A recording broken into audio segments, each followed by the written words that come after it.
What we do is go into the layer, in this case it's the fourth layer, dogs, click on the motion panel, add zoom from the top left, click on the layer, and now let's move the timeline, or the playhead rather, to the extreme right to the end of the clip. We'll click on the layer attributes, go into transform, which will put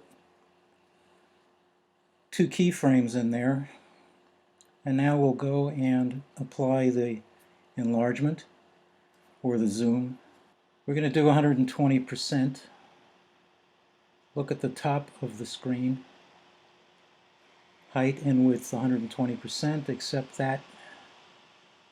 And now we can check that by bringing the playhead back to the beginning of the clip and moving it across.